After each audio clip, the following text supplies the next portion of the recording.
Gail, was a delicious poison. An intoxicating, overwhelming poison. Yowie wowie!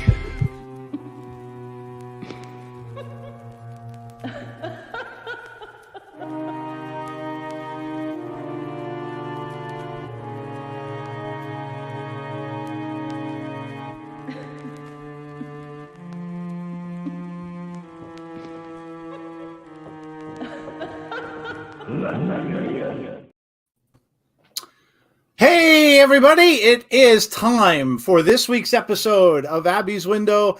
I am guest hosting for Jeff tonight. Jeff is still on his little break. We wish him well. I know he's probably listening. He listened to a few shows, so hope everything is going well with Jeff. And of course, welcome in to what should be a huge episode of Abby's Window tonight because of the happenings that we had last Friday and many, many other things. Of course, we've got a full house here tonight. We have got, of course, Jodie Gilly. Jodie, what's going on? She just arrived not too long ago and she's ready to rock. Yeah, it takes me about 10 minutes to walk up the stairs now because of my leg. It takes a while. So that's why I was a little on the later end, but I'm doing okay. Good to hear. We have got Dom with us as well. Dom just took a little nap. He's ready, woken up and all set to go tonight. Yeah, man. Yeah, I took a little nap. I thought I was going to be late, but I'm here with you guys. It's a pleasure as always. It's an exciting time to be a Bray fan and an exciting time to be right here on the Insiders Wrestling Podcast. There you go. Nothing like a shameless plug to start the show. All right, man. And we have Nicole with us also. Nicole, welcome. Always great to see you. You guys in the chat know Nicole for her artwork that, of course, Jodie has shown, and we'll be doing that on the end of the show today as well. So welcome in, Nicole. Glad to have you. Thank you. And I can't wait to see all the artwork for when later on happens. I really can't wait to see what everyone has created. You know, I love seeing other people's artwork. I was telling Joe before, I really enjoy seeing other people's hard work. It's incredible what people can do. It absolutely is. That's kind of why I wanted to add that segment because there's some really talented Bray fans out there. So, brilliant, yeah, great idea. I loved watching it too, and I remember seeing the stuff last week and the week before. I do have to make an announcement. Jodie is basically now kind of our social media director. Jodie has taken over for me, which, by the way, like I said, this kind of TikTok, forget it. I'm horrible at it. Like, literally, our TikTok sat there with like 4 videos of my face. And I'm like, yeah, this is horrible. So I asked her to take that over. She's also taking over Instagram for us as well. And also going to take over the Facebook group, which is awesome. So if you guys are on those platforms, please come and follow us on the social medias. And again, Jodie will be taking that over. So really, really appreciate that. That's a lot off my plate. Twitter's enough to follow, let alone all that other stuff. And I was like, yeah, I just couldn't get that done. So there you go. So not only is she Abby, but she now is the social media director of the Insiders. So there you go. Okay. Now you can't get rid of me. Hey, come on. Okay, let me see about I'm going to look at the chat here. I don't think I'm going to be able to read all of this like I normally do because there's usually just too many people. But I will mention we do have memberships out there, and there are members in the chat. So there's Jason Peace. There's Jeremy Dunderman is out there. I think they're the only 2 I'm seeing. But if you aren't a member yet, go and sign up for the memberships. There will be perks, especially for Abby's stuff as well, where you will get a chance to actually share a theory on this show, which is cool because, like Jeff said, a lot of time we just don't have time to see all of the theories going by and get them all out there. We try to do as much as we can, but it's not very easy to do. So you will get that opportunity if you become a member. They're out there. They're on all the social media, so go check those out. And appreciate you guys for coming in and being members of the chat. But everybody else, welcome. We are going to get started as always. Jodie, we're going to get started, of course, with Caleb's Corner as we usually do. And you guys are all used to that. And there was a big milestone that you helped Caleb reach, and we'll pop that up there. Milestone. So yes. He posted a couple of days ago about wanting to to that Dead Man Walking Blues was close to 100,000 views, and I was like, oh, I'm on it. I'm on it. So, I posted it in our Bray Wyatt Facebook group that's got 36,000 members in it. Obviously posted it on all the socials and posted it in all the Discord chats. And finally, after 2 days, he got that 100,000 views, which was amazing. Really glad that all of you guys were able to help out with that. You guys are amazing. So yeah, what's the next milestone? We're on it. There you go. So all you guys helped out with that. Thank you for doing that. And of course, Jeff has up there, you got a like from the man as well. So that was cool. A like and a reply, which was awesome. He's very gracious with his time always. So I do appreciate that. And yeah, I will be seeing him on Friday at the Bad Experience show, the Meatloaf show. And oh yeah, that was his Facebook post about reaching that 100,000 milestone. He's one of those people that really adores his fans. Like, he knows how much I don't want to say this in a weird way, but how much he needs us. And I think a lot of celebrities kind of forget that. But he is not one of them. So, he loves his fans. He really makes time for them. And, that's one of the reasons why, everybody that meets him loves him so much. And because he is, just a genuinely nice, down to earth person. So yeah, that was his Facebook post, which was awesome. But yeah, I will be seeing him on Friday in Atlantic City, New Jersey at the Borgata Casino and Resort. Really, really looking forward to that. I will also be going to the show May 27th in London. I'll probably end up going to at least one or two other shows in England. But yes, really, really excited to see them on Friday. It's also that same day as the release of their remastered album for Celebrating Meatloaf. So make sure that you go check on the Celebrating Meatloaf Instagram page for a link on how to order that. They're doing vinyl, they're doing signed posters, they're doing t-shirts. So that's going to be a pretty awesome kind of double meaning to the show, I guess. And I know also they honored Meatloaf 3 days ago. It was a year since he passed away. So this is going to be probably going to be an emotional show for them as well.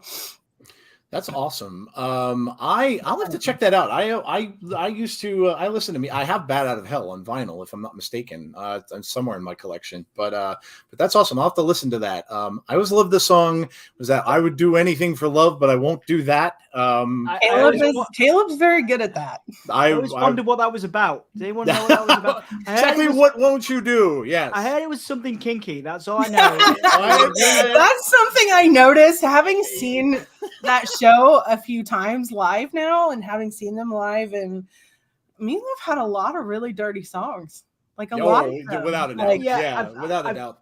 I feel like there was a lot of things he would do, but he wouldn't do that. But he wouldn't do that. Yes. It had to be kinky for sure. Yes. That was made in the 70s, or in the early 80s, that song rather. But Meatloaf primarily in the 70s. So yes, that was, you're just coming off the era of free love. And then, you're going into the 80s. So, it was I have a question. I have a question then, Joe. Whatever you think it was, would you have done it? No. In fact, each of you. I had to think for a minute there. Whatever you think, you don't have to say what it is, but whatever you think it is, would you have done it? What I think it was, I have already done. Oh! Wow! Okay. Wow! I said this to Joe earlier. You are a treasure, Dom. Yes. Try anything once, twice if you like it. You know what I mean? Hey. You know what? I would have to agree with you there. Okay. Try anything once, do it twice if you like it. We have to. I'm going to put that out to the chat. Would you have done that? I want to know. Whatever you all think it was, please let us know. Please don't be specific. That's your business. Whatever you think it is, a yes or no. Would you have done it? This will become a non-PG show very quickly if the chat starts to respond what they thought it was.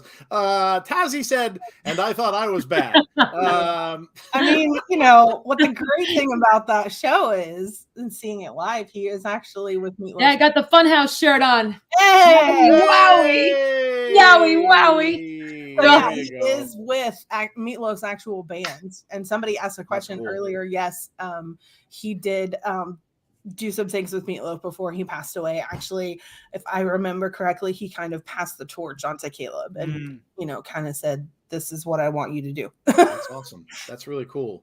Caleb actually has a picture of him and Meatloaf in a frame that I decorated for him in his studio. So wow, that's awesome. That's really cool. Meatloaf had amazing album covers. They were really, really cool. Like the Bat Out of Hell with the motorcycle and stuff like that. Really, really cool artwork on their album covers. So it was awesome. If you are too young to know, check them out. One of the most karaoke songs ever was done by Meatloaf. Actually, Paradise did it. Paradise by the Dashboard Light. There is the artwork cover for this album that they've done. Ooh, wow. Oh, damn. Okay, that's cool. Yeah. So it's called Paradise Found. Okay. It's called Paradise Found, Bat Out of Hell, Reignited. You want to see something funny is get people over to your house for like a party with remember Rock Band, the game Rock Band, and try to have people sing that when they've been drinking a little bit. Hilarious. Absolutely. Why do I get the feeling even if Caleb was drunk, he would still sing it really well? It is not an easy song to sing because you're going and it's just like nonstop. It's a 15-minute song. I know. So it's not easy to do. I know. And poor Caleb, he's like, laying down on the stage and on his knees and singing, and you're just like, dude. Yeah, that's a crazy, crazy song. So, all right. Well, there you go. So that is Caleb's Corner. Of course, Jodie will let you guys know. I'm sure get pictures and stuff from those concerts that she attends. So you'll get to see all of that. And I was talking to Jodie a little bit over the weekend about going back home to England, which is very cool. So she'll be making that trip over there for that. She'll get to see family and everything. So that's awesome. That's awesome. Very, very cool. One place I definitely want to visit. I would love to visit England. I heard it's so beautiful. Great. It's great. You should come over. A lot of fun. That's one place me and my boyfriend want to definitely go to. There's so much history. And I don't say this in a negative connotation, but people in America don't understand what old things are. Of course. Until you go to Europe and you I agree. They're from, there's a wall in my hometown. I've said this before. That's from like 6 BC. And you're like, damn, that's old. So as soon as you go outside of the United States, you realize what old things are. I would love to see it too. My wife went when she was in college, and I've seen pictures of like Stonehenge, and I've seen pictures of she went to a Shakespearean theater and saw a play there and stuff like that. I'd love to go once to just see all the stuff over there. It would be awesome. So you can all stay with me. There you go. Dom will put everybody up. We're good to go. No hotels necessary. Seriously, it's not. You have the offer there. Absolutely, we definitely look you up for sure, Dom. Yeah. Absolutely. All right, well, guys, it is the moment that you've all been waiting for, because what happened this past Friday night? Me and Nicole have man, I marked out on Friday. I absolutely marked out. We all know how it happened. Of course, we heard that LA Knight was going to have a match, so you kind of knew something's going to go on here and he had a match with the Jobber, so even more you kind of know that something's going to go on. And sure enough, he beat the Jobber. There was the things, of course, Bray's logo going on in the background on the screen. So then you're thinking, okay, is something going to happen? Is Howdy going to come out? And that's kind of what I was thinking. And then all of a sudden, boom, we got the theme. And God. I was like, no way. Like I was sitting there watching it with my 9-year-old, and Ari, my 15-year-old, was laying in my bed next to us, and she was standing next to the bed, and me and Harper just start screaming at the top of our lungs, and she's like, damn, can y'all chill? Oh my gosh, what a moment. And again, I was never a proponent thinking they would bring this back. And I know Dom and I were talking before the show, and Dom had mentioned you guys had talked about this a little bit on Abby's last week. And Dom was saying that him and I think it was Hanzo, a few others may have said that they were thinking that the Funhouse was going to come back. And lo and behold, there is LA Knight in the ring, and you got the theme song, and there was the Firefly Funhouse was indeed back. So I'm going to go around table here. What was your reaction? I'll go to Nicole. Nicole, what was your reaction when you heard the theme song play? Okay, so when I see the Titantron, and I immediately was screaming, "Oh my God, the Funhouse!" And I forgot that I was eating a Rice Krispie treat. So I almost choked that night. I almost rushed to the hospital last week because I almost choked to death. And then I forgot. I was like, "Gotta chew, girl. You gotta chew." And then I'm like, "Oh my God, is that the Funhouse? I can't believe it." And then just seeing the puppets coming back, and of course we see lovely Bray backside. Oh my gosh! I totally cracked up. If you get that was amazing. There we go. Are you talking about the Bray Plumber crack? Is that where we're going? Oh, let me tell you something. Funny. What an introduction! Right? You guys, You got to see Jodie and I going back and Brittany too. I was talking to Brittany back and forth. Like I can't believe it. It's incredible. It was an incredible segment. I'm curious what that tattoo is on his back now. Oh, it looks almost like a dragon or something with the tail there on the bottom. And I don't know. like that. Yeah, I think that's part of the tribal tattoo he has on his back, but it I could don't be. know. He's got to have like a huge tattoo on his back. Oh, I think his back's covered. Could very well be. Dom, what was your reaction when you were watching and you saw the Funhouse come on the screen? What was going through your mind? Well, first off, I'd like to congratulate Nicole on such a cracking joke. Ah! That was fantastic. Nice. But yeah, just it was great to see. I'd had we'd obviously talked last week about the three faces of Foley coming back in a modern era context, and Bray being the right person to do that obviously takes a lot of inspiration from Mick. Obviously, talking about passing of the torch, the mandible claw was passed directly from Mick to Bray, and I have a feeling that sort of three faces of Foley gimmick might be at least a part of what Bray is doing now. We saw the cult leader Bray, and that was like, okay, well, we've got a few weeks to the Rumble. Are we going to see the other faces of Bray? And indeed, we did see the Funhouse back. It was great. I was actually kind of like, was I into it? Because obviously we saw the Funhouse die at Extreme Rules, and I was like, okay, well, that's the end of that gimmick. But again, if they're bringing the three faces of Wyatt into 2023, then the Funhouse has its place as the sort of, I guess, the dude love of the Bray Wyatt personality. So yeah, I'm all for this, and I imagine we'll see a representation of the Fiend at the Rumble, or maybe even before that, maybe even Friday, and then a brand new thing at the Rumble. So, but I was super excited to see it back.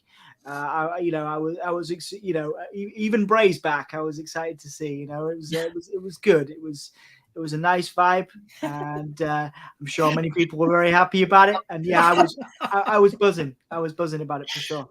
Yeah, I mean, it was so funny to see him working on the door, and if you had people over your house, handymen, plumbers, whatever the case might be, you've probably seen this. But yes, that's where the term plumber crack came from. And bending over, the pants are full of tools, and the pants are just drooping down a little bit too much. And when they bend over, you get a little bit of a view, and so that is why it got bleeped, as you can see Bray's logo with the new logo too. Yes. It's not even it's not even like anything to do with the Fiend, which is crazy. It's the Uncle Howdy logo. Right. Yeah, good. Incredible. Yeah, absolutely. Yeah, great catch. And as Dom had mentioned, the last time we saw all of this, of course, was at Extreme Rules, and of course, it looked like it was finished. I mean, the puppets were all covered in dust and cobwebs and all that kind of stuff, and we saw it was like the whole thing was gone. And then we got there. She is. There she is. Hasn't Abby is covered up. She was all dusty and stuff like that as well, and we got Huskus the pig boy kind of laying down, looked like he was in a food coma on the table. And then we've got Mercy the buzzard popping out of that box, coughing out the dirt and the dust that he was covered in, and of course everyone's favorite Ramblin' Rabbit was there as well, and of course referring to LA Knight, saying LA Knight's pretty cool and saying he looks like the Miz with muscles. So of course Ramblin' always loves the other wrestlers. So and then we had to get this potty mouth Abby cursing pretty much telling Ramblin' Rabbit where she thought he should go. An amazing opening to what was the return of the Funhouse, and was just awesome. So let's go to this part here. Now this got a little bit interesting because of course while Bray was winking at everybody, he was talking to Ramblin' Rabbit. And Ramblin' was telling him, kind of like a child might tell an adult, oh, I don't know, I'm a little afraid of the pitch black match. I'm afraid of the dark. And then Bray, what did he say? Let me holler at you, player. Oh my God. Which was funny. And then of course he leaned over and he told Ramblin' Rabbit that people should be afraid of the dark because that's where the monsters come out and get you. Sometimes when you're yes. So was kind of just talking to Ramblin' about why he should be afraid of the dark. So what did you think, guys, of the puppets return? I mean, the puppets have been now I know See Wrestling went crazy and he probably woke up all his neighbors all the way down the block with the puppet watch that he does on his videos. But what did you think of the puppets coming back? I mean, do you guys think we're going to see them use these again, kind of like they did before? Will we see them maybe as things backstage where we used to see them hanging around kind of back there? Or, are you guys thinking more that this is just a one-off here? Is this going to be something that, again, like Dom was talking, the three faces of Bray, are they just going to maybe use this sparingly, or do you think you're going to see them around? So I'll start with Jodie. Jodie, do you think you're going to see more now of the Funhouse, or is this kind of a special thing? I think we're going to see more of it. And I don't know, like I'm one of the few people that saw what happened at Extreme Rules the opposite way everybody else saw it. Everybody saw it, oh, it's dead, it's not coming back. I saw it as it was dead and it was coming back to life. That's why the music started getting clearer. Right. So I knew at Extreme Rules, I was like, we're going to see the Funhouse again for sure. Oh yeah. I think it's coming back to life. Was I expecting it this soon? No. I thought it would be more of a gradual thing. Like each opponent he defeats, maybe it comes back to life a little bit more. So I marked out like everybody else did. Like, when the music first started, it did have that, oh, it's struggling to play for a split second. And I was like, oh, maybe we're just going to see like it's starting to come back to life a little bit more. And then we got the whole Funhouse. And I was like, oh my gosh, this is amazing. I'm so excited that it's back. And I do think we'll see more of it, but not every week. I think we're going to see it kind of sparingly. I don't think we'll see it every week. Interesting thing that I thought watching this Funhouse episode with Ramblin' Rabbit mentioning the Miz. So I kind of took that as, oh, is he hinting at his next opponent with that little comment? And Hondo brings that up too, the last Firefly Funhouse that we got. He said the Funhouse will return. It will be big. It'll be strong. he did tell us that it was going to be back. And yeah, then when I saw that Extreme Rules, I was like, oh, Firefly Funhouse is coming back. I still don't think we see the Fiend completely. I think we're going to see an evolved version of the Fiend. But I don't think it's going to be called the Fiend. It might be. But I don't think it'll be the same Fiend that we're used to. Right. Yeah, very, very interesting. And thank you for the donation, of course, to Hanzo and also to Alicia. Alicia says, I bet they got the backing to crack down on this. Very, very clever. Very, very clever. Very, very clever. Very cool. Alicia, you're always good for a joke. She's going to comedy. Alicia's very good with that stuff. She is. And of course, Hanzo's comment that Jodie alluded to, he did say during his release, the last Firefly Funhouse, the Funhouse will be big, it will be strong. That was when Bray was kind of doing his evangelist act there at the end. It will be big, it will be strong.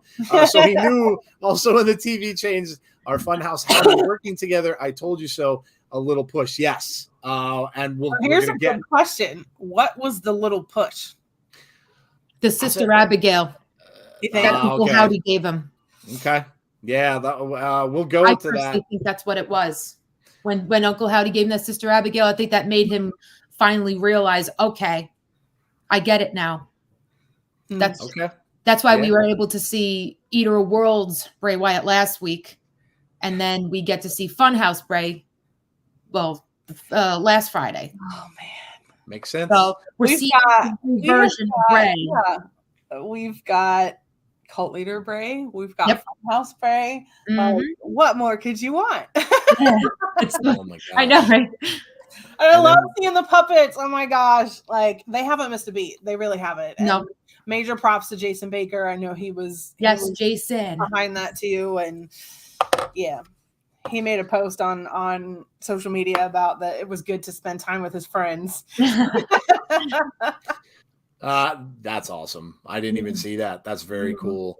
And of course, Huskus, Huskus didn't mind the dark, but not the dark. It was the dark chocolate, dark chocolate that Huskus didn't mind. I love how they use a Swedish accent for Huskus to pick too. I think that's hilarious. They are good at chocolate. Oh my gosh. So good. Dom, so let me ask you, because again, you're talking about the three faces. So what are your thoughts on the Funhouse?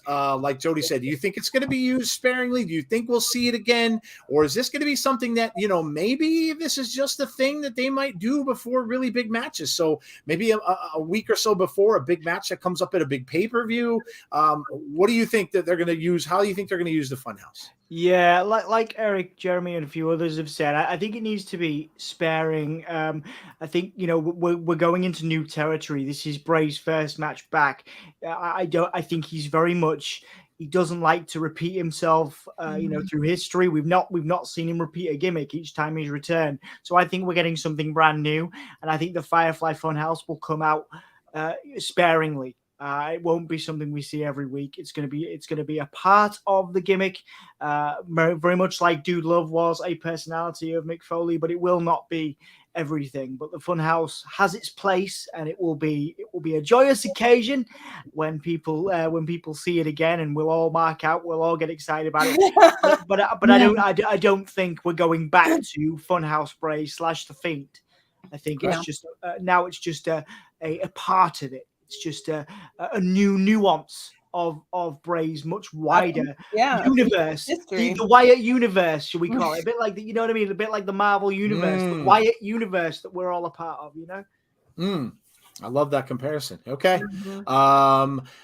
Of course, it went to the television set, and we saw it was kind of a weirder logo. The Funhouse logo was all discolored on the screen, and we got, of course, the mask, and then Uncle Howdy, of course, appearing on that TV. Now, remember the last time we saw the TV, it was all covered in dust, looked like it was broken, and so now we see Howdy in there, and like Jodie just said, Nicole just said, we're going to give you, all you needed was a little push. And now Nicole's idea was the Sister Abigail. So when he got hit with that move, that's what changed him. Want to see if everybody agrees. So let's go round table with that. Dom, we'll go right back to you. We already know Nicole's opinion. Do you think that was the moment that he got the Sister Abigail? I love it. I'm a big fan of Nicole's takes and obviously creative inspirations. But in terms of your takes, Nicole, I think that's spot on. I think that's amazing. I hadn't thought about that. I always say this whenever I come on here. I always think of new stuff and new things I hadn't thought about. You guys blow my mind sometimes with the Wyatt theories. But what better push than a Sister Abigail from Uncle Howdy? So I absolutely do. Now that it's been said. And what better way to push him over the edge than to give him, that Sister Abigail? Because LA Knight and him were just having back and forths. They were kind of, they were getting annoyed at each other, but it actually took a Sister Abigail, something so personal to Bray, done by Uncle Howdy to give him that push over the edge. I think that's a wonderful, wonderful take from Nicole. And Jodie, do you agree as well? So what happens when Alexa finally hits that Sister Abigail? Ooh. She's been trying. She has. What if Uncle Howdy does it to her? Can you imagine? It's possible. Huh. It's possible we could see that tonight, as a matter of fact, on Raw 30. And it's a big event. Unless, what if we get a big turn and Bianca does it to Alexa? Ooh. Oh, wow. Damn. Wow. Okay. It just took a play. Ooh, that's really interesting, actually, because that would then wake, almost like you're going to say that would wake her up the same way if Bianca used the move on. Oh, wow. Okay, that's really interesting. That'd be a big twist. Huge. Yeah, that's fascinating take. That'd be really interesting for Bianca's character as well. Yeah, definitely. That would definitely be a very different take on that. So we got Howdy. And then I absolutely, this is the part that I really loved about this whole thing was this. Right after Howdy disappeared from that screen, you turned around and Bray was almost like a switch went on and he was a different person.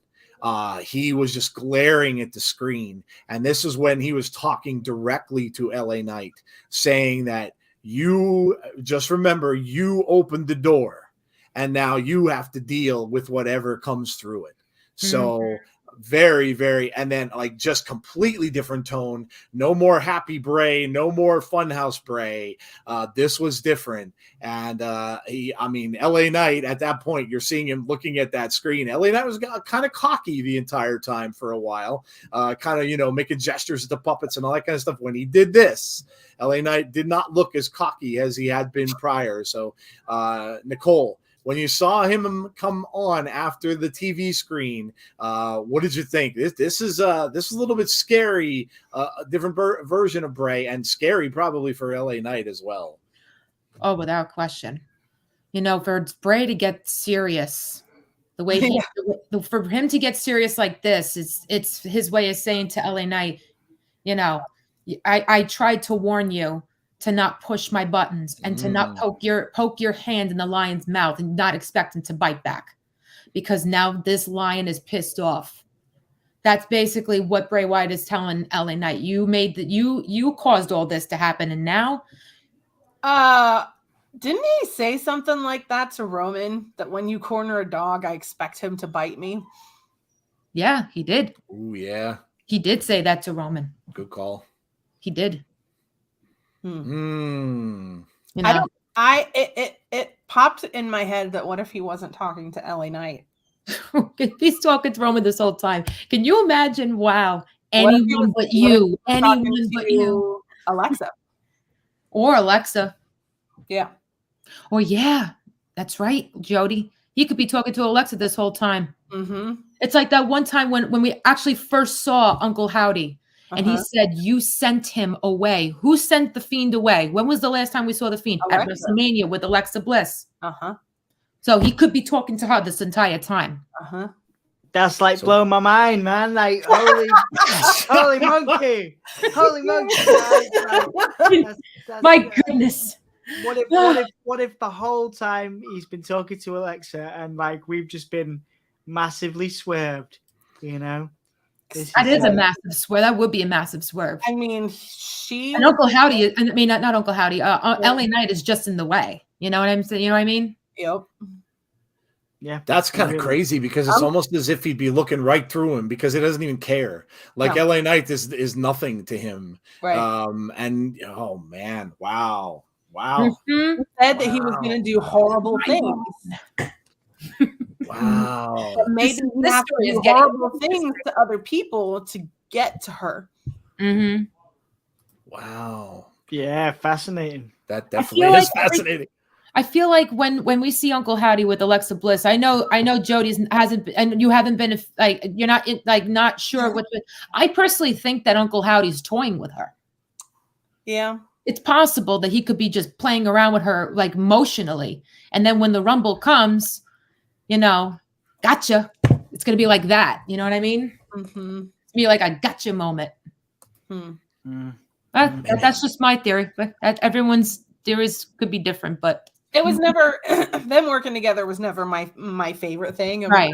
I'm fine admitting that. And it's, it's not really my favorite thing so far now. I think for me, it was just that I don't feel like he needed a sidekick. I felt like he was so good on his own that he didn't need anything else. Right. Wow. That's crazy. Sorry, I was going to say it's an interesting point that you make, Jodie, but I think there's something to be said for Alexa pitching. I think Alexa pitched to work with Bray back in NXT, so I think this was more of a creative muscle being flexed, and to sort of see how it went. And I don't know if it's Alexa trying to make the best of it, because whenever she says in interviews, it was the most creatively fulfilled she's ever been working with Bray. But it is also one of the most divisive gimmicks of last year. 2 years ago, it split a lot of people. It'd be interesting actually to sort of see in the chat whether you liked the Alexa Bliss and Bray Wyatt stuff, because it was quite cringy in parts. It was quite difficult to watch in parts. It was a little bit theater, a little bit soap opera. But I mean, I guess we're all watching it's a soap opera anyway. But it was a little over the top. But I think if this can elevate Alexa, and Alexa is creatively fulfilled, in her job where she has to show up and fly all over the place, then I'm all for it. You know what I mean? At the end of the day, I'm not booking the shows. I'm not depending on anybody for money. So as far as I'm concerned, even though it might, I might not understand it, quite yet. The Alexa Bliss stuff. If she's creatively fulfilled and happy, then that's good, Yeah, I mean, I didn't hate it. It's just not been my favorite. And maybe sidekick wasn't the right word. Like partner. I don't feel like he needed a partner. Yeah. I said when that was going on that it was almost as if they were kind of trying to make it where they wanted the gimmick was so popular. So Bray's thing was so popular that you almost kind of thought that maybe Alexa was going to be on one show and he'd be on another. And then this way you'd have, a similar thing going on two shows because it was so popular. I love the beginning of it. When he came out and mandible clawed her, that was an amazing moment because no one saw that coming. And then I could see what you're talking about with the some of the hokey stuff I think happened with the Randy Orton thing. Yeah. And I think when that happened, at that point, I don't know if whether or not that was starting to get to the point of where, we know the backstage stuff and we know the stuff where, creative kind of didn't know what to do with a lot of this, and that, the stuff that we heard about Vince not liking it. And then you kind of wonder, did it just get to a point where they kind of almost backed themselves into a corner with too much of the stuff with Randy Orton? So yeah, Jodie, what did you think? I mean, what I do like about it now is that they're on two different shows. I think that is going to hype this a little bit more. I think it fits a little bit more that it's on two different shows. But yeah, Serious Bray is always somebody that you don't want to mess with. No, he's got that serious look on his face, like in this photo. Better watch out. Yeah. I don't. Yeah. Yeah. And then like 2 seconds later after this, it was like another switch flipped. And then all of a sudden he said, bye. Goodbye. He's waving goodbye to everybody. So, big cheesy smile. Yeah. That was the thought that crossed my head. What if he's not talking to LA Knight here? What if he's talking to somebody else? What if he's talking to Alexa? What if he's talking to Howdy? With Bray, things always have a deeper meaning. He could say hi to somebody and it would mean something. It probably has an alternate meaning somewhere. So I'm not totally sure that he was talking to LA Knight here. I think LA Knight's just a guinea pig. He's he's a sacrifice of sorts. Yep. Yeah. And I think Bray will win at the Rumble. I kind of went back and forth. Like, do I think he's going to win? Do I think he's going to lose? Because I could see it going either way. That maybe he hasn't had enough of that push from Howdy yet. Maybe he needs another push. And, maybe that would cause him to lose. Maybe Howdy causes him to lose. Maybe Alexa causes him to lose. So I still go back and forth on it about whether or not I'm like 60-40. I think it's very possible that he loses, but not of his own accord. I think because of some shenanigans, but I think this match is going to be insane. Oh, yeah, and I have to have Jodie was talking to you yesterday. Jodie, I have to have you have to tell the guys what the thing with the Instagram where we got followed. You have to tell the guys about that, because there was some talk, some rumors. Of course, we don't know when these rumors come true, when they don't. So you kind of have to take it with a grain of salt. But a lot of this stuff now is coming out. A little bit of stuff coming out about this, saying that they're going to use black light. They're going to use some neon. Well, interestingly enough, Jodie, go ahead and tell the guys the story, because I found this to be pretty fascinating after we had heard about that. Oh gosh, I obviously take it with a grain of salt, but literally the day after I started taking over the Insider's Instagram, I was, posting a couple of things, and I posted something about Bray, and this company out of nowhere, I've never seen them before in my life, had liked it and then ended up following the Instagram account. And it's a company that does neon lighted outfits and LED masks, and that can actually you can change it to different faces, and literally like an LED screen on a mask. And I was like, well, that's kind of weird and off the wall. Like, that was weird. Yeah. It was out of nowhere. Like, I'd never seen that person before, or this company. But I went looking through some of their Instagram videos and stuff, and I will just say that if they are involved in some way, we're gonna have our minds blown. I think we're gonna have our minds blown. That's gonna be really cool to see. Yeah, I think we're gonna have our minds blown anyway. But if they incorporate some of the stuff that this company does, we're really gonna have our minds blown. It's really, like, some of it's really creepy stuff. I was talking to the guys before we started the show, like the one with the skeleton half face, and stuff like that. So imagine, now these were just some of the things that they were demoing. So you saw, like, even they put up like a creepy googly-eyed smiley face look creepy in that light.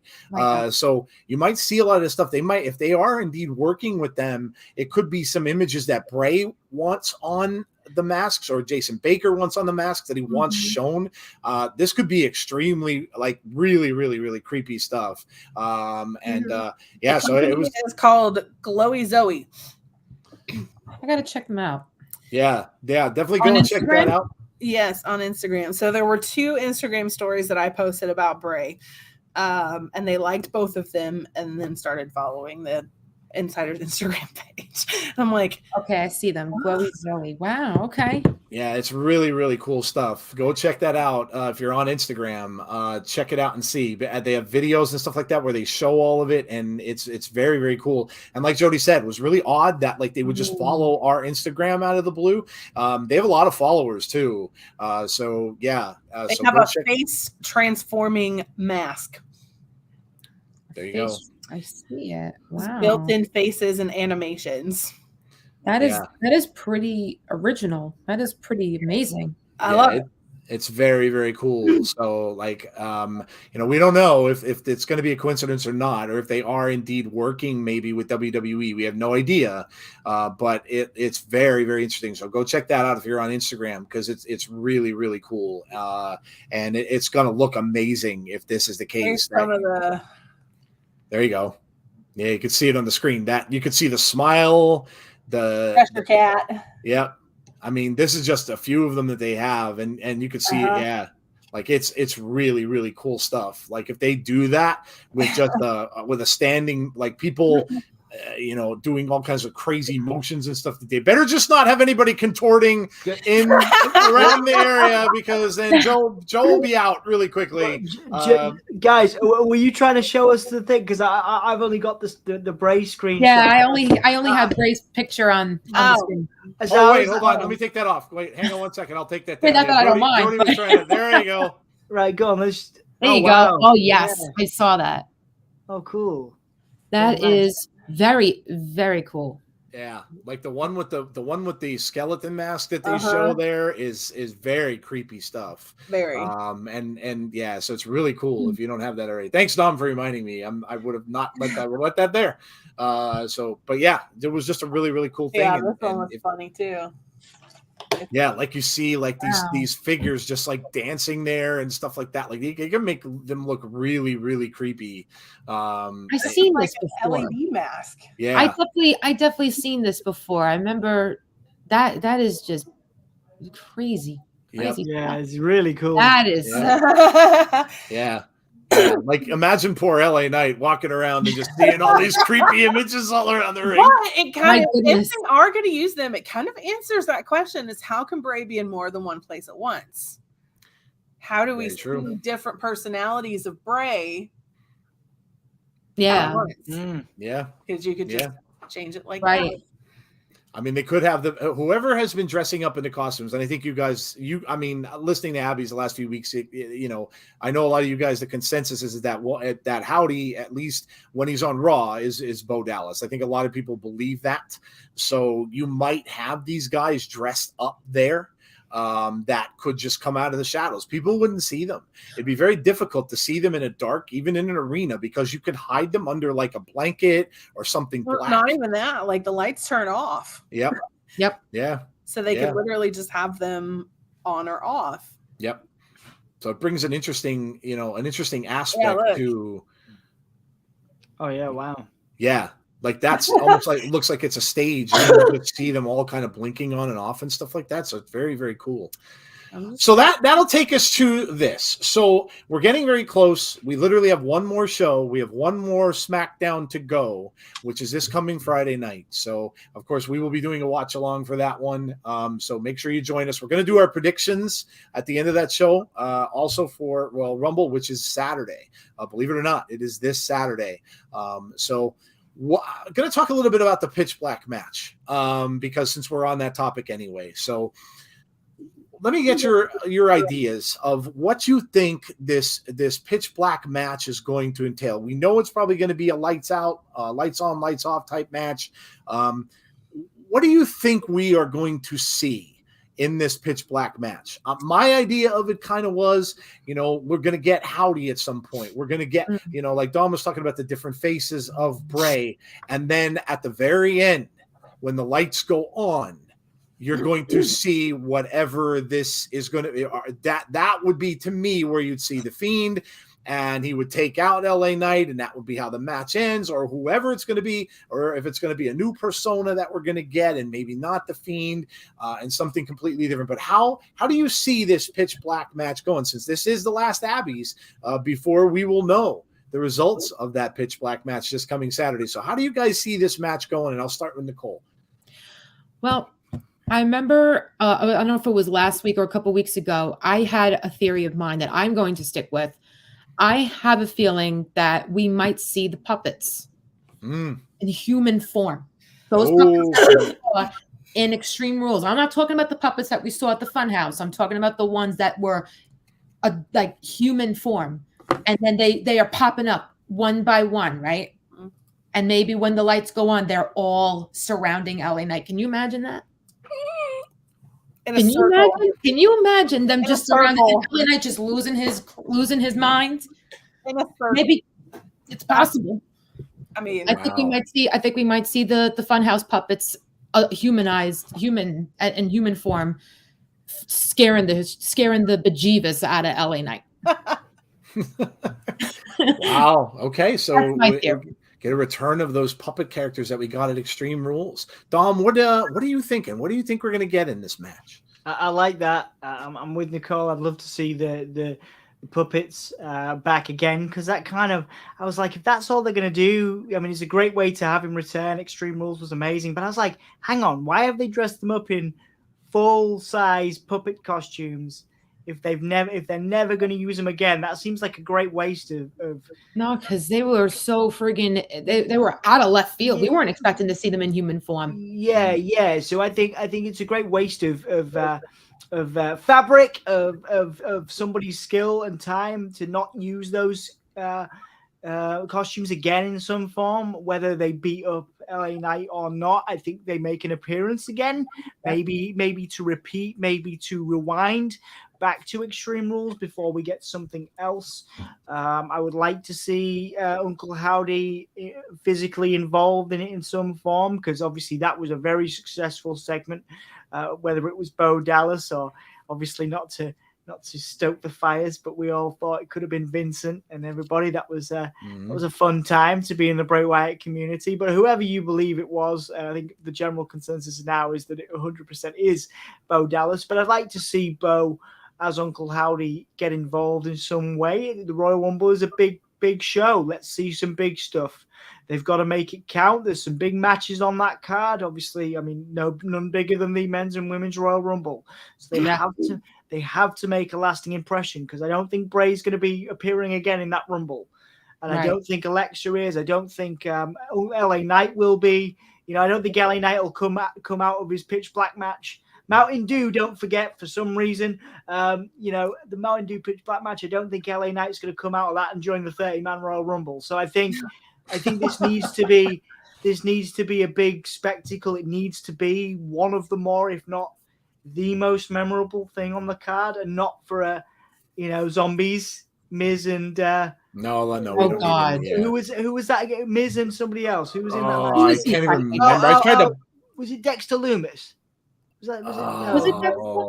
I think it was before Dexter came. Yeah, back. no, he wasn't on the main roster. Someone tell me who that zombies match was. Yeah, who in the chat knows about that awful zombie thing? That was one of the. Yeah, that was horrible. I tried to put that out of my mind. But yeah, so we don't want that. We want Damian Priest. Thank you, Coleman. Yeah. There you go. So what we want is memorable, but for all the right reasons. And like Nicole said, like you guys have said, if we have the puppets, great. Damian Priest. Yeah, Damian Priest. Yeah, if it's a great visual, the puppets are a great visual, that's fantastic, Yeah.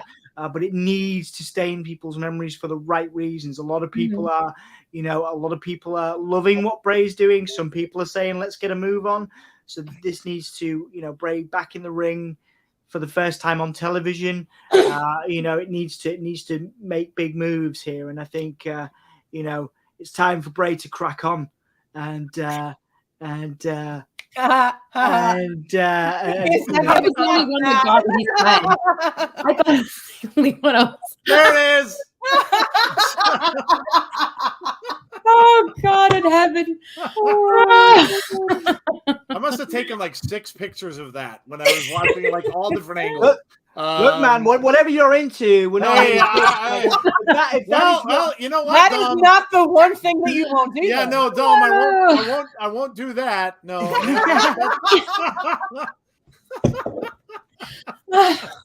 Oh my God, that's awesome. So Jodie, what do you think of? What I got to ask you? What do you think? How do you think this match is gonna play out? And I'll add this question, and then Nicole and Dom can answer this one too. Is this it for this feud? Are they stopping this feud with Bray and LA Knight after this pitch black match? So Jodie, what do you think? How do you think the match is gonna go? And then is this gonna be the end of this feud with LA Knight? I agree that we're gonna see the puppets again. I think that's highly possible. Jason Baker did great work on those two. And yeah, I could definitely see them coming back. I think lights go, lights off, and then lights come on. He sees, LA Knight is seeing different versions of Bray. That could be the puppets, it could be Howdy, it could be an evolved version of the Fiend. I have a feeling the match will end with this evolved version of the Fiend. But yeah, I definitely agree with Dom and Nicole that we're gonna see these life-size puppets again. Yes. And I'm still, like I said, 60-40 on who's going to win. I think if they bring out this evolved version of the Fiend and that's how the match ends, I don't think there's any way Bray loses. But man, I like that. I like it because Dom compared this before to I'm a big Marvel fan too. Is this an origin story? Could this whole thing be an origin story where possible? You go through this whole process and of Howdy and everything else just to introduce something new. And again, we often, and I know, Jodie, I'm Jeff, and we often talk about the movie Split. The Beast was never introduced in that film until the end of the movie. You didn't see the Beast. You saw him for, a little while, but then right at the very end was when he came out. So is this whole storyline to develop whatever this new character is that's showing up? Somebody mentioned, was it D-Car says Uncle Harper. We have not seen what Uncle Harper is going to be yet. They did, they trademarked that name just like they did with Uncle Howdy. So you'd kind of figure that there's going to be something coming. But could that be what this is, Jodie? Is this whole thing, the White Rabbit thing, and then everything we've seen so far, is this an origin story for something new that's coming? It's definitely possible, for sure. And I'm loving, I know, we're loving every bit of it. And, Bray said this is going to be his rebirth, which is another reason why, a big part of me feels like we're going to see this evolved version of the Fiend at the end of the match, because he said this was going to be his rebirth. Yeah. But I also at the same time think it is possible that Howdy shows up, Alexa shows up, and stops Bray from winning the match. Depending on how it ends is dependent on if this feud is going to end or not. If he wins, I think the feud's over. If he doesn't, then no, I don't think it's over. Okay. All right. I think we're going to have our minds blown. I would agree. Let me go back to Dom. Dom, do you think this is it for this feud with LA Knight? I think we should all have a moment in the Bray Wyatt community to congratulate LA Knight on a cracking. Oh, sorry, LA Knight. Yeah, on a cracking. On a cracking feud. There you go. Sorry. Again. I actually use that in my everyday language, and I'd forgotten about the joke for a second. But now it will never be the same. It's ever. Very Yorkshire. It's very it's an but now term. It will never be the same. Anytime you say that word, now you're gonna be like, "Damn it, Bray!" Absolutely. But I think we should all have a moment because LA Knight has done an amazing job in this feud. He's responded to Bray in a very different way than anybody else. And I think if this is over, and I do think that I'd like to think that LA Knight will move on to other things now. And I think that if he does, he could go into maybe a title program, a US title. What's on SmackDown? The Intercontinental Champion. I suppose you've got Gunther, and I guess he would probably lose to Gunther. So maybe not, IC title, but certainly a big feud of his own, where he can maybe turn face, maybe be the good guy in that feud. Maybe Bray changes him in that way. But I think LA Knight has done amazing, and I've actually become a huge fan of LA Knight because of this feud. I was a fan of his work in Impact as Eli Drake before, but he has done wonderfully, and I think that we are all Bray fans, but I think we've all at least once, some of us have gone, hell, this is a great great character. So in short, I think if I was to pick, I would say yes, it's done. I think Bray wins. I don't think Alexa wins, but that's another story for another time. I think Bray wins, and I think Bray moves on to something else. Maybe Uncle Howdy at WrestleMania, which is what's rumored. And I'm sure we'll have plenty of talk about whether that's good or bad in the coming weeks and months. But LA Knight will go on to have his own feud, and I believe he should turn face. He should be. The crowd are begging to cheer him. He's actually actively trying to make them not cheer him, even in this feud, which I mentioned before. Yeah, like I mentioned before, that's an amazing testament to how over this character is, because Bray is popular, but people want to cheer LA Knight in this feud. So if you put him in the ring against hell, feed him to Roman Reigns. I know, have him go up against some of the bloodline. Put him in a feud, even if he loses. Not that I'm suggesting he should, but put him in a top level feud, because he deserves that spotlight. He's very, very similar to The Rock in a lot of ways. I think he's a real star, and I think that he should be showcased as such. Bray will move on to Uncle Howdy in WrestleMania, and I'm sure we'll be captivated by that. But yeah, I think this is over at the Rumble. I think Bray goes on to Uncle Howdy, and LA Knight, the sky's the limit for him. Yeah. Yeah. Let me talk at you. Let me talk to you. I love it. I actually think Alexa's going to win. You think she's going to beat Bianca? Yep, by nailing a Sister Abigail. The issue there, though, and I'd love that as a Bray fan, the Wyatt universe, as we're going to call it. I'd like that too, Jodie. But you've got the potential of an absolutely on fire Rhea Ripley, who we've interviewed, by the way, over on Sounds Fit. Go check it out. There you go. There you go. I love Rhea Ripley. Yeah. Rhea Ripley's winning the Rumble. I think she better win. Yeah. I would love to see her win. Yeah, exactly. The issue is who's gonna be the more popular person going into that. That Rhea Ripley will be. I don't know. Could you imagine Rhea and Alexa? Yeah, but I think the more competitive wrestling match for wrestling fans. Arguably is Bianca and Rhea. Oh, Rhea could face Charlotte. I like that. Or Rhea and Charlotte. We had a banger of a match between those two during COVID. Rhea and Charlotte faced each other in WrestleMania during COVID. It was one of the there's nothing saying that Bianca can't get the belt back. I just think Alexa's winning at the Rumble. It's just a little gut feeling that I actually think she's going to win, because she's going to nail that Sister Abigail. Nicole, how about you? Do you think that this feud is done? Honestly, I want to say yes. But like what Jodie says, you don't know what might happen. Yep. You don't know what could possibly happen. I mean, in my opinion, I personally don't think that this feud should go on forever, because Bray should have the next victim. And I personally think I would love to see him go after Karrion Kross. That boy.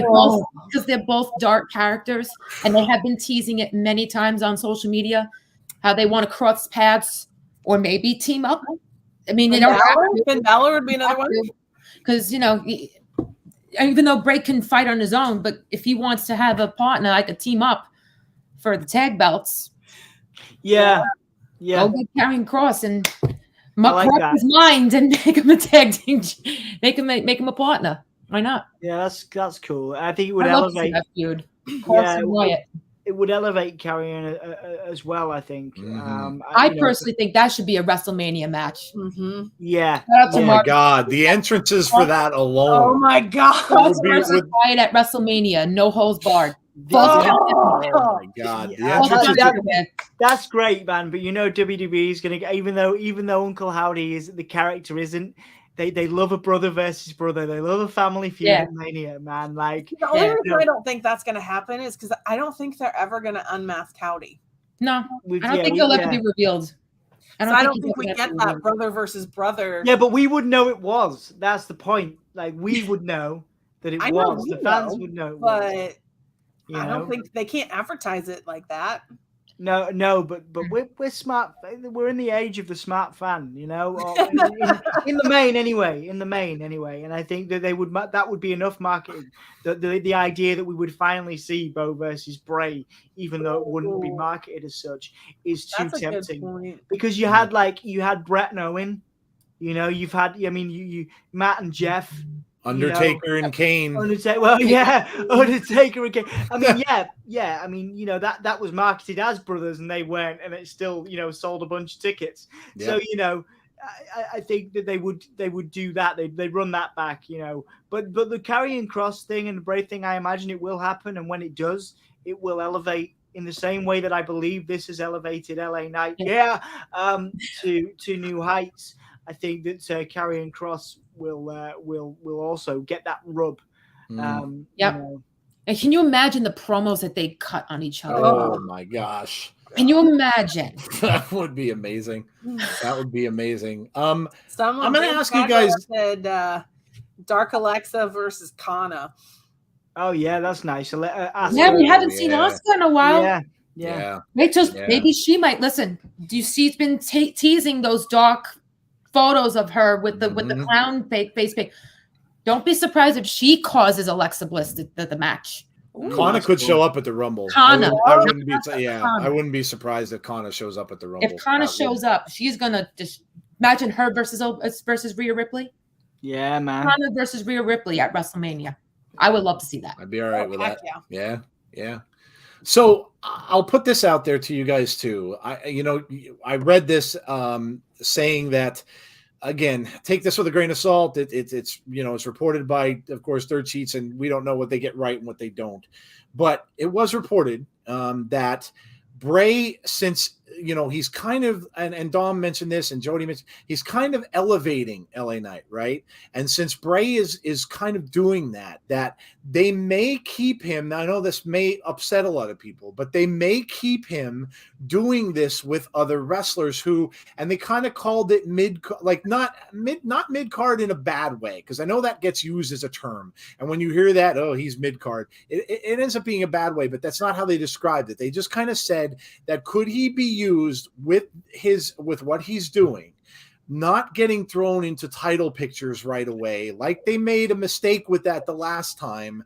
And could he be used with this to keep this going with other characters that they may want to bring up? In other words, we just talked about Cross, how it would elevate him. Could they just keep doing this with him? I know a lot of people would love to see it, go right after Roman, but what's your guys' opinion on that? Would you like to see him keep this going with other characters similar to what he's doing with LA Knight? And Jodie, we'll start with you. I think he could do this with anybody.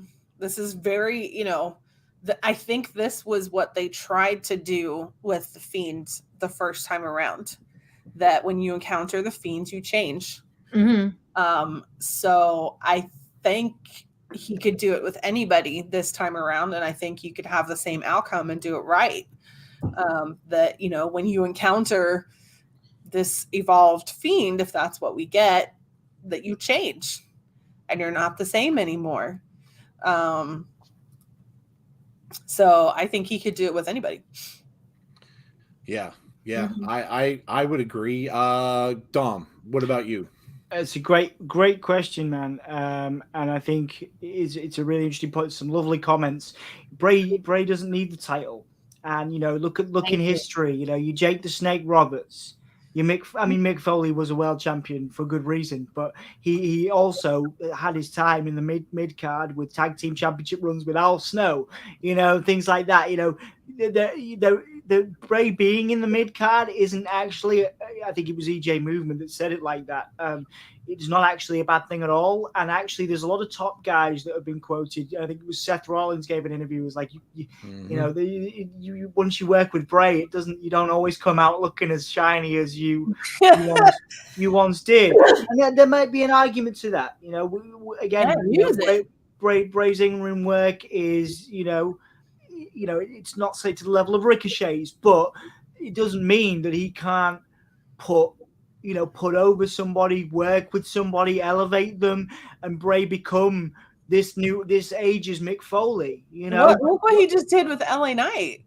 Well, exactly. What I think they're trying to make Bray into. They've realized that he's not necessarily meant, at least all the time in the main event, to be in the main event, because they've tried that, didn't necessarily work, arguably. In terms of merchandise, it did, but making Seth Rollins look good did not, and a few other people. My point being that there are characters that we know and love and that are legends in the business. Again, Jake the Snake, Mick Foley, countless others you guys could probably bring up in the chat that never needed to be in the main event, never needed a world title. And I think Bray is comfortable in the role of a Jake the Snake, a Mick Foley. He can elevate, he can create, he's a great storyteller. He's a great storyteller, and he doesn't need to be in main event segments with Roman Reigns because he can carry a storyline, he can create a storyline, he can build somebody up. And I think the more actually this conversation has made me think about it, like, I'm pretty okay with that. I'm all right with that. If he is a mid-carder, upper mid-carder, if you want to put it like that, putting over people, having great feuds. I mean, Kane had his time in the mid-card. There's so many people that Edge, they've all done their time going, from the main event to the mid-card and vice versa. And if this is Bray's time to do that, then and elevate people. Again, some people in the chat, Christopher says, someone like Santos Escobar, or someone like that, where you elevate a guy that we don't necessarily go, LA Knight, none of us would have gone, oh yeah, Bray and LA Knight. Yeah, right? Yeah, none of us thought that was. Now we're all sitting here like, damn. Yeah, so, none of us thought that was going to be his first feud. And LA Knight is also a great performer too. Yeah, exactly. Yeah. And I'm sitting here, looking at Christopher's comment, going, Santos Escobar, what? But we all did that to LA Knight, so wouldn't that be cool? Like Legado del Fantasma against the Wyatt universe. You know what I mean? Like, that'd be really cool, man. That could be interesting. That's my point about Miz. Yep. Like, Miz is a great performer. So if that's a little, Easter egg that potentially Miz might be his next feud, think about the promos for that.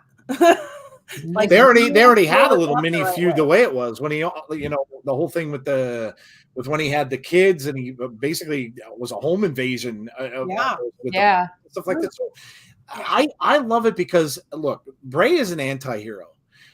He's yes, they're saying he's a baby face. Okay, he's a baby face, but he's an anti-hero. And everybody loves anti-heroes anyway. And the other, it's almost like Venom. Venom is an anti-hero and people dig that stuff. And what do you need on wrestling shows? You need big faces or heels. I'm sorry. You need big heels.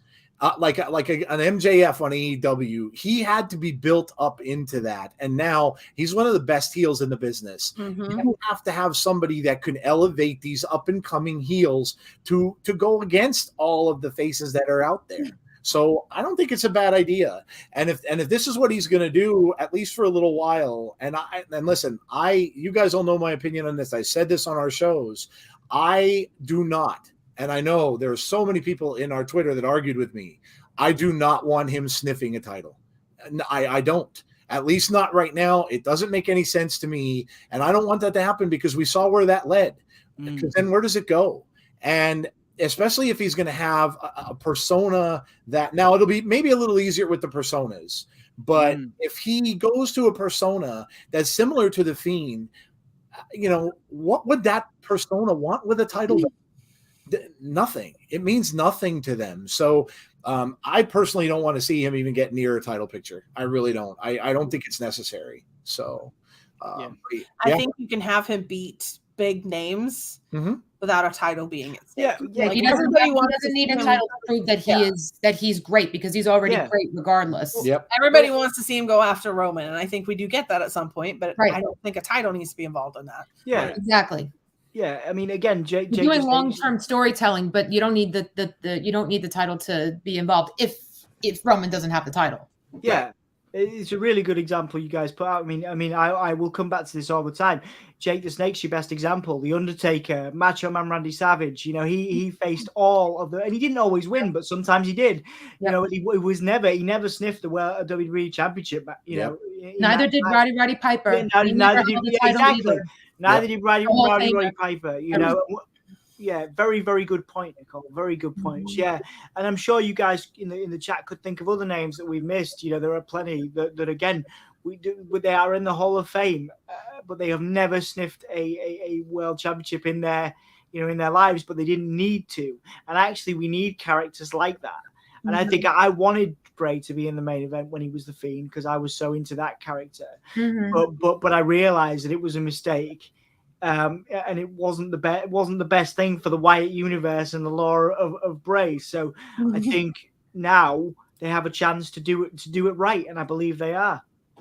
Yeah.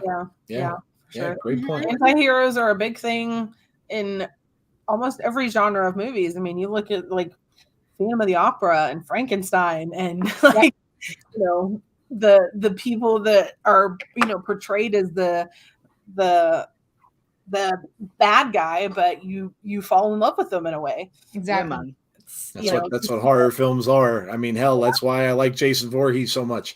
He slaughters teenagers, but I kind of dig it. I always said Michael Myers. That's his boy. My boyfriend is a Michael Myers fanatic. Right. I always said Jason should have his time as a they should tell a story from his perspective. They should have Jason should be the hero. And I think he was the good guy in the Freddy versus Jason movie, and we talked to Jed Shepard about that too.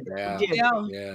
But my final point is like I say that Bray is the in the same way Foley was.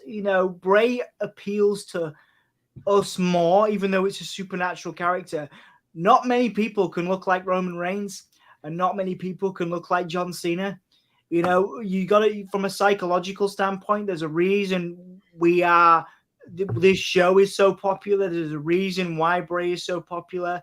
And Otis, obviously different level, but Otis, there's other examples because the guys that cater to the everyman, they look kind of similar to some of us.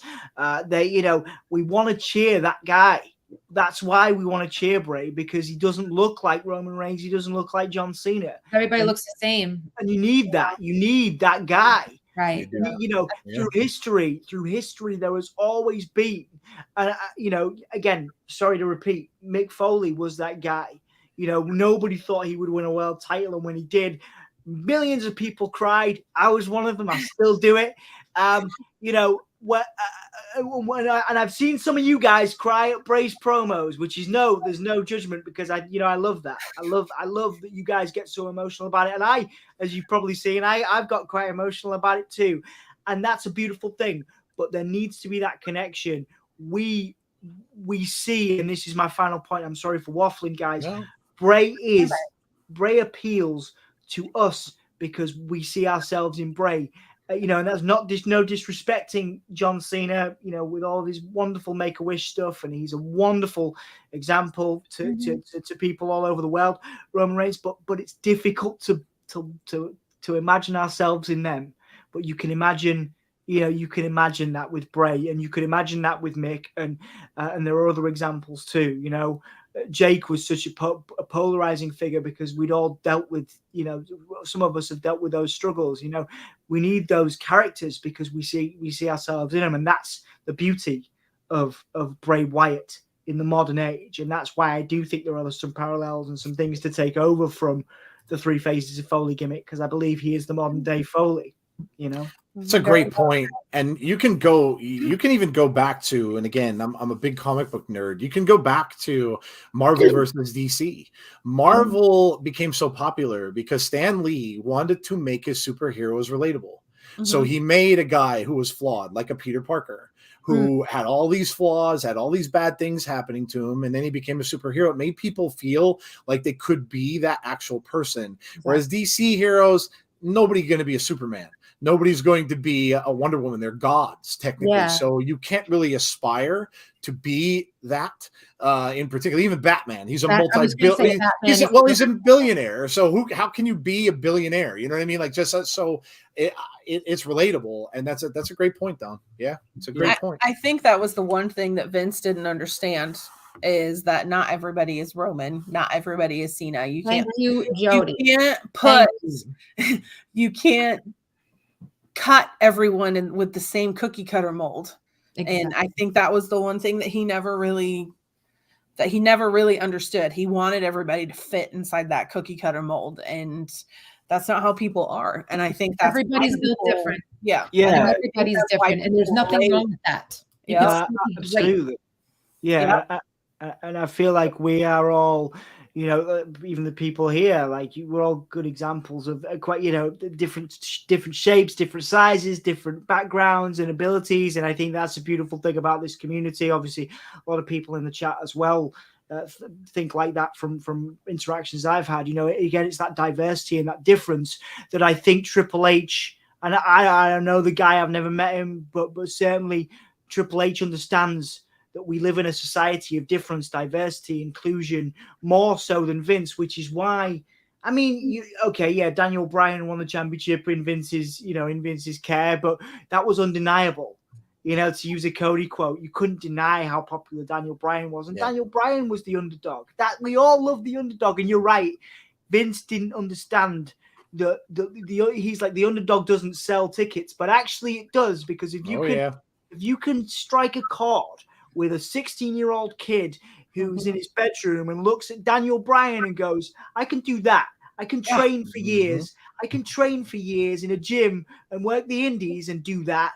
Then that was why Daniel Bryan appealed, because, you know, we had someone else to look at that didn't, and respect, of course, to Roman for his struggles and things he's been through and his fitness journey and all the things he's done. An incredible athlete, but the fact remains that not everybody gets to look like that and is as wonderfully good looking as Roman Reigns is and as John Cena is. But, you know, like I say, going back to my point, guys like Bray Wyatt, guys like Daniel Bryan, they are, again, in their own way, wonderful figureheads for diversity, for inclusion, for alternative lifestyles, you know, and that's an amazing thing. And it's an amazing thing that it is platformed, you know, to the way that Bray Wyatt is, the way Daniel Bryan was, the way, you know, countless examples as well, you know, before that, you know, Mick Foley, Mankind, you know, before that, you know, when those underdogs are pushed to the top, people emotionally invest because we see ourselves in them. And that, to me, is, you know, that's good. That's just good. That's good S word, you know? That's good S word. Things I love about Kevin Owens. Yeah, exactly. Kevin Owens. Kevin Owens is another example. And the great thing about, exactly, that's a really good example. His second name is his son's name. You know, like his name, you know, he named it, he took his WWE name from his son, and they, you know, and there's videos about that, and it's a beautiful thing. And we know what it's like to give our lives to our, you know, to family and things like that. Wonderful. I'm knocking my headphones off. Wonderful example there, Jodie. Kevin Owens, absolutely. Great example. And I knew Kevin Owens way before he was in WWE and NXT. Ring of Honor. When he was in Ring of Honor, his match with him and El Generico, Sami Zayn, holy crap. The greatest match I've ever seen. Yeah. Sorry, I did it again. It's just natural to me. Like my wonderful matches, of course, with Jay Briscoe as well. You know, the Briscoes and stuff like that. So again, you know, Kevin Steen, Kevin Owens, whatever you want to call him, is a wonderful. You know, again, Mustafa saying that he cried when Kevin Owens won the Universal Championship. That's what I'm talking about. You know, Daniel Bryan, Kevin Owens. Like, it's wonderful that you guys get what I'm talking about, because sometimes I feel like I'm waffling on, but like, yeah, that's it. You know, like they make us believe we can, and probably, you know, they inspired you guys to set up this. You know, again, you got into wrestling, you set up a podcast that now has hundreds of people watching it. So you know, the proof is in the pudding of what that kind of inspiration can do, because we're all here because of that. So. Yeah, well, props to you guys, I suppose. But yeah. And I have to give you one of these because you alluded. I have to give you one of these. Yeah. Nice. Yeah. I have to give you one of these because you alluded to it before. But this is good shit. Since we were going to say it anyway, I had to do it. So there you go. All right. Well, we're getting on to that time. So we know everybody wants to go watch Raw 30 tonight because it's going to be a huge show. But now we're going to talk about some artwork to finish the show. I know Jodie came up with this, and I think it's a great idea. So we are going to start. We call this Abby's Artwork Showcase, and we are going to talk some artwork. So let us start with this one right here. And of course, these were Jodie takes these from the socials and gets them over to Jeff. So of course, Jeff put this together. So thank you so much for him doing that. And we're going to start with this one, Jodie. Right, I love here. it. Amazing. I love this one. I love it. I honestly don't know who drew that. I found it on Twitter. That's Nolion from Instagram. Oh, is it Nolani? Yeah, I believe that's his work. I believe that is. That's so good. I have one of his pieces on my wall. He does such beautiful work. I know, and that it's almost like pencil shading. Like he's just so damn good at it. It's like half marker, half color pencil. I could tell. Yeah, it looks amazing. So I adored that one. I do want to give Eric a shout out because I do find a lot of these on his Wyatt OG Instagram. So much props to Eric for finding all of these and posting them because I do find a lot of them on his page. So I like this one because like our unofficial artwork grabber. There you go. Thank you to Eric. I like this one too because it's almost comic booky. It is. It's almost got like a very comic book feel to it. So I kind of dig that. It makes me want to fiend comic book. So yeah, very, very cool. Very, very cool. I'd love a graphic novel. I love graphic novel comic books. This is so cool. Yeah. I think it's coming. At some point, we're going to get that for sure. Oh, I'd love that, man. Can you imagine? I think I could do said it. that 2 times. You can get any of those comic book publishers like Image or IDW or Dark Horse. Any of those would probably go for that because that would be huge. One-shot graphic novel. Let's say it's about the man in the woods or something like that. Melania could do it. I mean, he's got that kind of, like you said, cartoonish style. And Melania is actually the person that Kyle took inspiration from when he did my tattoo. So, I mean, that's awesome. It's great. Very, very cool. Talented. I love it. All right. And now we shall go to our next slide here. We got this one. This is Herdy Sketch on Twitter. He posts a lot of artwork and I wish that I could show all of them because I do try to retweet all of them because he's very, very talented. I love, again, this is kind of that like cartoonish, celebrity deathmatch kind of looking fiend. Yeah. Yes. It almost looks like a mobile game kind of character or something. If you had like a mobile wrestling game with the, how they sometimes have the blown up characters, they make them a little distorted and stuff like that. Yeah. I know what you mean. Yeah. That looks cool. Very cool. All right. Next one up is this one right here. Black Mask design. He's amazing. One of my favorite artists that I like to follow. Yeah, he's one of my favorites too. But I love that, it's almost carrying cross-ish, cross. Yeah, with the cards, and it could play into that match. Maybe there's a point where he has to pick between going after Howdy or going after Knight. Wow. Maybe. Possible. Okay. So I love that. That's so good. Very cool. He does good stuff. I've seen a lot of his work online. Yeah, up next, very, very recent drawing from the Fun House. Nice. I found that on Eric's page. And don't know who did it either. Just says B period O period. Whoever drew it, if you're in the chat, you're awesome. Yes. Yes. I love putting the tattoo on his hand because it just makes me think of Kyle. Very cool. Kyle actually told me a really funny story about that tattoo, and he was going to Saudi Arabia for Crown Jewel after that, and he was like, I just kind of kept telling him he needed to take care of it because he just got it done, and then he's going and wrestling in a match. So, yeah, I love that. I love the detail of this one too. I mean, even the sign on the Funhouse store and everything like that too is done really well. Artwork on the wall. Yeah. The Abby's picture is like spot on. Yeah, that's really good. And we've got this one here. Another one I took from Eric. So I told you he's our unofficial art grabber. So he made this one just, from pictures from the fun house. And, we got that goofy Bray, and there's that again, which I love it. Yeah, that's really cool. I mean, even people that can grab pictures and stuff like that and do that kind of thing with them is amazing.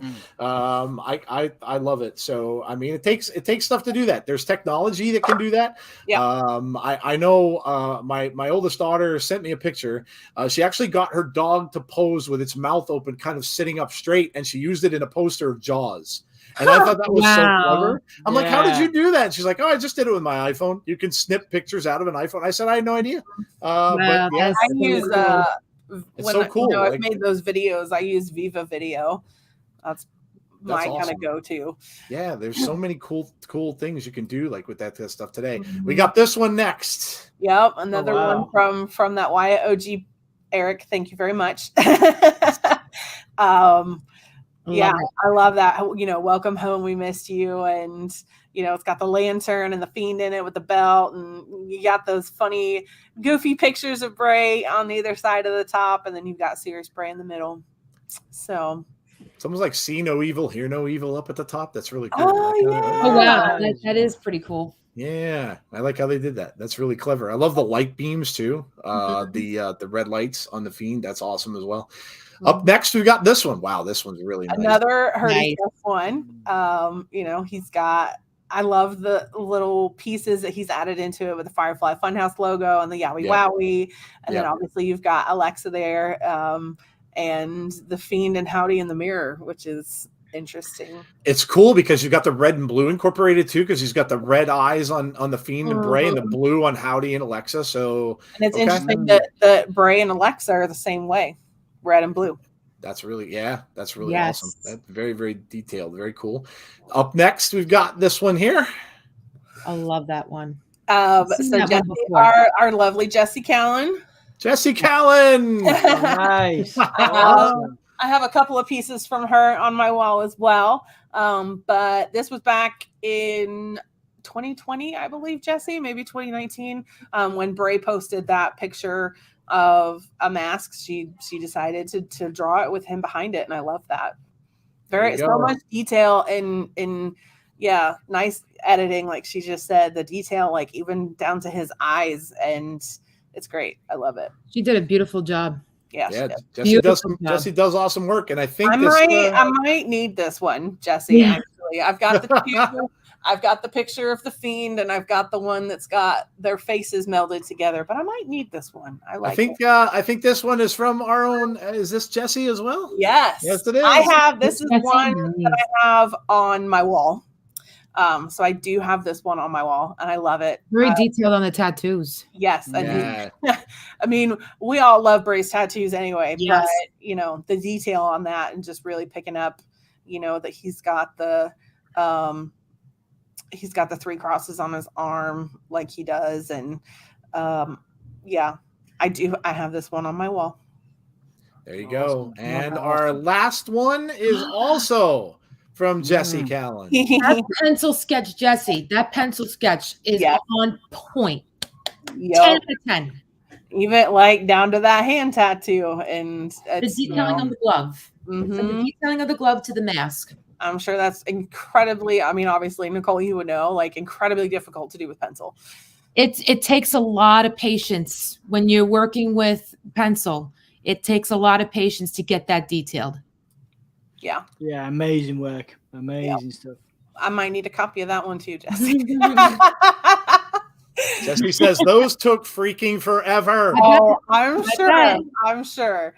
I bet it did. I understand you. Trust me, I understand you, Jess. Yes. We showed one of Nicole's pieces last week that was amazing. Thank you. That was all pencil. We have a very, very talented community. Really, really cool. Really, really cool. You guys are amazing. I'm lucky if I could draw a stick figure with a smile. So I'm very, very jealous of that. And that's It's amazing, man. You guys have done some amazing work. Remember to get these out there. If you want something that you guys do that are listening to the show now or are in the chat, and maybe you're not on Twitter or you're not, send them over. Send them to our DM. Send them to our Gmail account, which is insiderswrestlingpod@gmail.com. Send them to us, any way you want, and we will certainly get Facebook, them to Instagram, whatever. We will certainly we will get them on this segment of the show in the future. So very, very cool stuff, guys. I love thank it. you again to Eric for posting as much artwork. Yes, thank you, man. Yes, a lot of respect for Eric. Yeah, for sure. That's my go-to. I will always. I'm so happy that Eric got to meet Bray. That warms my heart that he got to, because he's been a diehard Bray Wyatt fan forever since I've known him. Yeah. It made me so happy to see that he finally got the opportunity to finally meet him. Eric Rousseau, he is on Twitter. If you want to check out what he posts and stuff, and a huge Bray Wyatt fan. So, legend, legend. Absolutely. Thank you to Eric for getting I'll that. always go there first to see what he's reposted and done. So I will always give him credit for that. All right, well, we're going to go through quickly for some final thoughts. Again, just to let you guys know what we've got coming up this week. After today comes Thursday, we have Impact Wrestling. So that'll be myself and Tazzy. So come and join us for a watch-along for Impact. On Friday, we have SmackDown watch-along. So that will be myself. Tazzy can't do it anymore. Jodie, you going to be able to join? Going to be around? No? I will be seeing Caleb Johnson. Oh, that's right. Yes, Jodie will be at a concert that night. So, yeah. So, maybe me, myself, and I. But if anybody else from the community wants to come join, hey, just give me a shout. Otherwise, it'll be me. So, yeah. And then I'll be doing predictions afterwards and tell you what I'm picking for the Royal Rumble. So join me on at 7:45 p.m. Eastern Time for SmackDown on Friday, and then we will be here on Saturday to see what transpires for the Royal Rumble. So I'm not sure a start time of that exactly yet, because they usually do some stuff beforehand, but we'll get that to you and we'll let you know, and we'll finally get to see a culmination of what all of this stuff has been and what we've been talking about. So I will be there, but I will be a little bit late. We are coming back from New Jersey, and our flight arrives in Indianapolis at 8:55. So. Okay. I'll actually be in Jersey on Saturday. My boyfriend's hosting the Rumble. Jesse wants to know which stream. SmackDown would be the one. So I know Jesse's been saying she would join. Yeah, Jesse, if you wanna come in, sure. Sure. Are you gonna be there, Nicole? Where? New Jersey? I'll be in South Jersey, mostly South Jersey. But yeah, I'll be there on the weekends. We are flying into we will be there Thursday afternoon in Atlantic City, and we will be there until Saturday. So if you're nearby, let me know. Please, I'll keep you posted. Okay. I will love to see you. All right, guys, final thoughts for everybody, and I will start with our guest, Nicole. Nicole, some final thoughts before we head out. Well, all I could say is I don't feel bad for LA Knight. Not at the slightest. I don't feel bad for him, because he put himself in this situation by smacking him in the face when Bray all wanted to do was make amends. He knew he was wrong, but yet LA Knight wanted to be a little jerk, and now he's got to pay the piper. You little idiot, I believe. You little idiot. You got to pay the piper. Yeah, that was going to be a fun time seeing this. That was a scary moment too. You little idiot. Yes, that was very scary. Very scary. Dom, what have you got going on? What have you got coming up? And final thoughts from you. Well, like Nicole, I would never have wanted to be the butt of Bray Wyatt's promos over the last few weeks. Oh no! But also, for those that don't know, obviously, if Bray ever comes across this YouTube, he's going to say these people are nuts. Well, he already knows. What a second shot! He already knows. Yeah. So aside from that, we for those who don't know, we have I'll be over on Gimme a Whole Yeah in just under 10 minutes doing Raw stream. I know obviously people are joining Tazzy, and that's wonderful because Tazzy's amazing. But if you fancy flicking over as well between the two of us, you can come and join us on Give Me a Hull. Yeah, we'll be doing stuff all week. So please do come and join me on that. And as always, it's an absolute pleasure to join you guys. You guys are some of my favorite people on the internet. And just in general, I can't wait to meet some of you guys properly. I will be going to WrestleMania, my very first WrestleMania. That's awesome. Yeah, I know some people I know from this community are going, so let me know. It's going to be, as far as I'm aware, at the moment, it's going to be a holiday.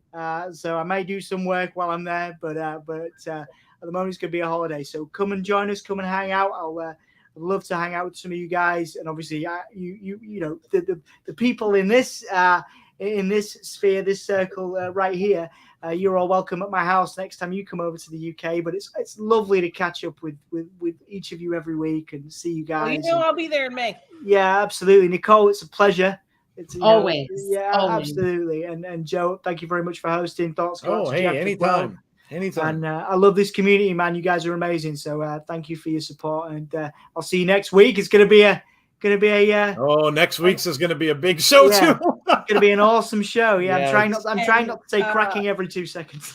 Hanzo will be joining us. That's right. Next week. There you go. Hanzo will be joining us for Abby's, which should be another huge episode. He said he's going to bring some artwork along. Nice. So please, Hanzo, definitely bring some of Brittany's new art with you. I'd love to see that. So that'd be awesome. Awesome. All right. Well, Jodie, your final thoughts, and we will get out of here. What's some final thoughts from you? I'm so excited to where this is, wherever this is going to go. I hope that I don't miss it on Saturday. As soon as my flight lands, I will definitely be joining you guys on Voice and trying to keep up with it. But if not, I will 100% be on as soon as I get home. So I'm looking forward to that. I will have tons and tons and tons of Caleb pictures for Abby's on Monday because I'll be seeing him this weekend. There you go. Have fun. Have a wonderful time. I'm so excited. I have never been to Atlantic City. I have never been to Vegas either. I have. Atlantic City's fun. The only casino I've ever been to is one here in Indianapolis. So I've never been to a city that's full of casinos. I've been to Vegas traveling. Shatter some art. Bring it. Bring it. There you go. There you go. All right. Well, let's see. We got about 14 minutes to Raw. I know people got to get going, especially Thomas to go do his show. So we are going to get out of here. Thank you all for coming tonight, guys. Really, really appreciate it. Thank you all for sending your artwork. Thanks to Dom and Nicole for joining us as well. And of course, as always, thank you to Jodie for doing this show and getting everybody fired up for Bray Wyatt and taking care of the social medias that were driving me crazy. So, happy to do it. Guys, we will see you all on our next show, which will be Impact Wrestling on Thursday. And then, of course, Friday for SmackDown, and then the Royal Rumble on Saturday. So as I always say, please stay safe, be kind to one another, and hopefully we will see you all for our next show. Have a great night, guys. We'll talk to you soon. Good night. So what do you say? You want to see my secret?